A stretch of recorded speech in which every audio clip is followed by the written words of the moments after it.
মৌমিতার উপরে ঝাঁপিয়ে পড়ে 18 থেকে 20 জন নির্মম ভাবে তাকে ভোগ করে। তার শরীরের মধ্যে 113টি কামড়ের দাগ পাওয়া যায়। তার গলার এই হাতটা ভেঙে যায়। তার শরীর থেকে 150 গ্রাম বীর্য পাওয়া যায়। তার একটি সুন্দর সাজানো গুছানো জীবন ছিল। হঠাৎ করে একদিন দুপুরবেলা খাবার শেষে তার বান্ধবীরা বলল, চলো একটু বিশ্রাম নিতে যাই। সে বিশ্রাম নেওয়াটাই যে তার জীবনের শেষ বিশ্রাম হবে সেটা মৌমিতা কখনো চিন্তাও করতে পারেনি। তারই মেয়ে বান্ধবী দুজন কলিগ তাকে ওইখানে নিয়ে যায়। এক পর্যায়ে কিছু সংখ্যক ছেলেরা ওইখানে চলে আসে। তার কলিগ বান্ধবী তাকে এইভাবে গলার মধ্যে ধরে, অন্য একজন বান্ধবী তার পায়ের মধ্যে ধরে। এরপর নির্মম ভাবে একের পর এক হায়নার দল তার উপরে নির্মম অত্যাচার চালায়। মৌমিতা চিৎকার করে কাঁদিতে চাহিয়াও করিতে পারেনি চিৎকার, কারণ তার গলার কণ্ঠস্বরটা আগে বন্ধ করে রাখা হয়েছে। 30 সেকেন্ডের অধিক সময় ধরে কারো গলার মধ্যে চেপে রাখা হইলে তার চোখ দিয়ে রক্ত বের হয়ে যায়। হ্যাঁ, মৌমিতার চোখ থেকে ঝরার কথা ছিল পানি, তবে ঝরেছে রক্ত। মৌমিতা শুধু তাকিয়েছিল তার মেয়ে বান্ধবী কলিকের দিকে। বারবার শুধু চোখের ইশারার মাধ্যমে বোঝাতে চেয়েছিল, তুমি একজন মেয়ে, আমিও মেয়ে। কিভাবে একজন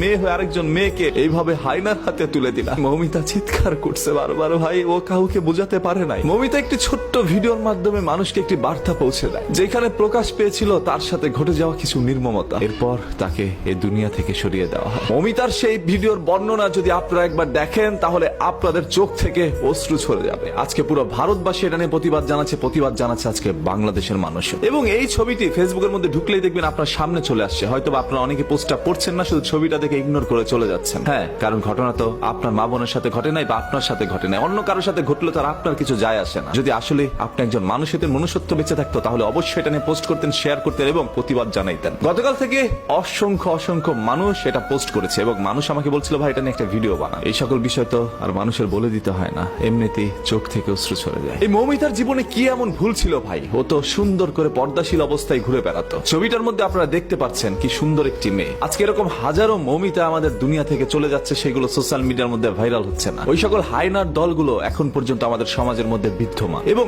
আপনার এই মেয়ে বান্ধবী কতটা নিকৃষ্ট হতে পারে, আপনার মেয়ে বান্ধবী একজন মেয়ে হয়ে আপনাকে এইভাবে হায়নাদের হাতে তুলে দিতে পারে, সেটা হয়তোবা কখনো আপনি আমি কেউ চিন্তা করতে পারি না। এটা কখনো আমাদের বোধগম্য নয় যে এরকম কোনো কিছু আমাদের সাথে ঘটতে পারে। তার উপরে কোনো না কোনো বাঙালি ঝাঁপিয়ে পড়েছিল, সেটা এই পারের হোক আর ওপারের হোক। আজকে আমি একজন বাঙালি হিসাবে লজ্জিত। আজকে কণ্ঠস্বর দিয়ে কোনো শব্দ ব্যবহার হচ্ছে না, কারণ আমি মৌমিতার সেই বর্ণনার ভিডিওটি এখনো ভুলতে পারি না। আমার চোখে বারবার সেই দৃশ্যটি ভেসে আসছে। কি নির্মম ভাবে একজন মানুষকে এইভাবে দুনিয়া থেকে সরিয়ে দিতে পারে তারা। শুধু তাকে ভোগ করে সীমাবদ্ধ ছিল না, তার শরীরের মধ্যে 113টি কামড় দেয়, যেটা কোনো হায়নাও হয়তো বা ছিঁড়ে খাওয়ার সময় দেয় না। হায়না তার পেটের ক্ষুধার জ্বালায় হয়তো বা শিকার করে খায়, সেটা তার খাদ্য। ওরা কেন মৌমিতাকে ভোগ করলো? এই মৌমিতার পৃথিবী থেকে চলে যাওয়ার দৃশ্যটা এর চেয়ে ভালো তো হইতে পারতো। এরকম নির্মম ভাবে কারো যেন পৃথিবী থেকে চলে যেতে না হয়। কোন আক্রোশ থেকে এই ধরনের কাজগুলো করছে, কোন ক্ষোভ থেকে এই ধরনের কাজগুলো করছে, সেগুলো হয়তো বা বেরিয়ে আসবে। তবে আজকে যারা পথে নেমেছেন, এটার বিচার চাচ্ছেন, আপনাদের প্রত্যেকের কাছে একটা অনুরোধ করছি ভাই, যতক্ষণ না পর্যন্ত সেই সকল অপরাধীর সর্বোচ্চ শাস্তি দেওয়া না হবে প্রকাশ্যে, ততক্ষণ পর্যন্ত আপনারা রাস্তায় অবস্থান করবেন। যে যেখান থেকে পারেন এটা নিয়ে তীব্র প্রতিবাদ জানান। আদারওয়াইজ আজকে মৌমিতার সাথে, আগামীকাল আপনার সাথে, আপনার মা বোনের সাথে এরকম ঘটনা ঘটতে দেরি হবে না। আমি চাই না চোখের সামনে এরকম আর কোনো মৌমিতা জীবন দেয়।